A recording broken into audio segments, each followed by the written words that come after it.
Be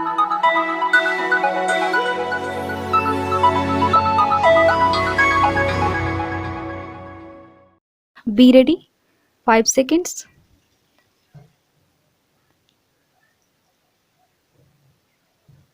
Start. Sir, I would like to take up the most important problem, a problem which affects our own internal economy, the question of agricultural prices.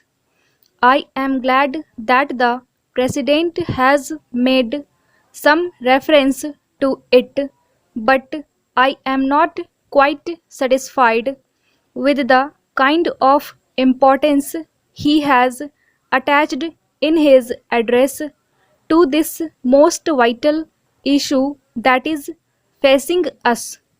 We are told not only by the President but by a number of our own friends here that our people are today bubbling with some kind of hope in regard to their future.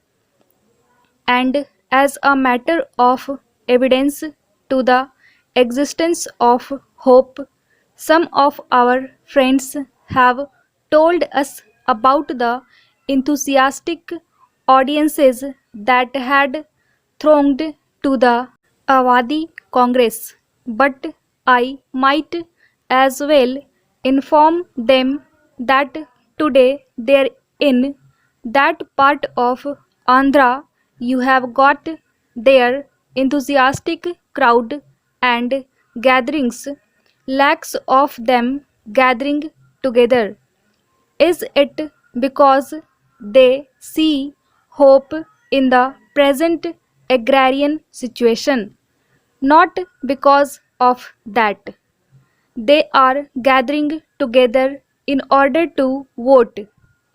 They are gathering together also in order to make up their mind as to which side they should choose, the communist side or the democratic side.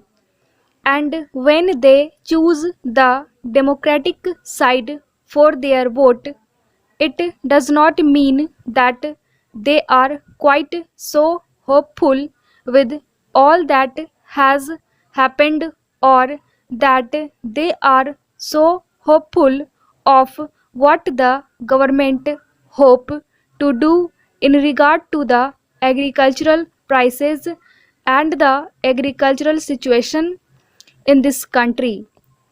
But when it comes to it, they are determined to vote in favor of democracy and not to go the way of dictatorship.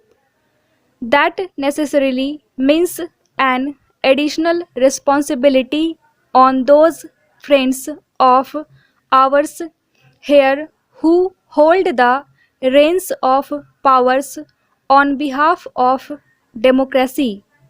Are we quite sure that the government is doing all that it ought to do, and expeditiously and effectively, in order to protect the interests of our agriculturists? It is true that there are people in our country who legitimately and naturally insist that agricultural prices should not be too high, but at the same time, it is only reasonable for those of us who champion the cause of the agriculturists to expect these consumers, the champions of consumers, to agree to pay what are known as remunerative prices. Surely it is not contended even by the most die-hard champions of consumers that the agriculturist should go to rack and ruin, that the agricultural prices should be kept down and consumers should be supplied with food grains at lower and lower prices. That cannot be reasonably so. We find in any sector of our society, people are prepared to offer their services at less than remunerative prices, less than remunerative wages or salaries or allowances.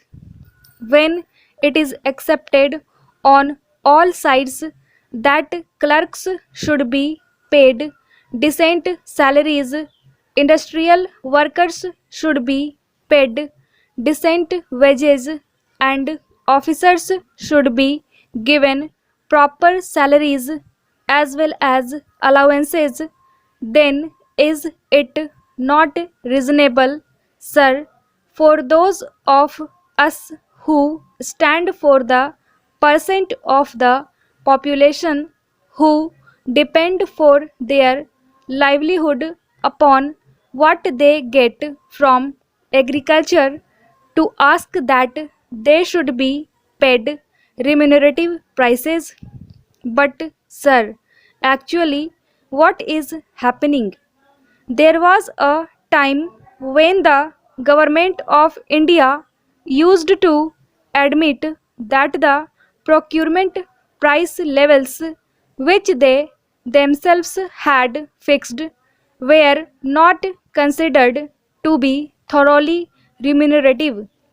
They were less than remunerative, and at the same time, they insisted that the peasants should sell their food grains and place them at the disposal of the government of India at those procurement prices in the open market, which the government were pleased to consider to be a black market. Prices were twice as high, and the peasants were prevented from selling in the open market. They were forced to sell at the procurement prices, and often at times as a matter of penalty, because the peasants were not able to deliver their food grains on the dates and at the places which were notified by the government. They were paid much less, as some penalty had to be deducted from the procurement prices. If we keep those facts in mind, we would be able to realize how unreasonable it is that our government should be sleeping as it were during the last 8 or 9 months, while the prices have been sagging, have been falling and falling very rapidly.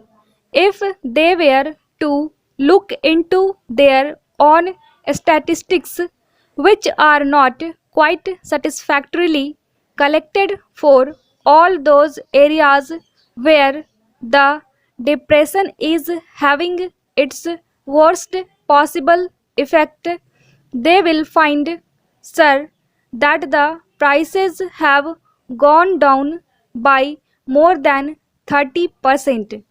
In many places, they have even gone down by more than 50%.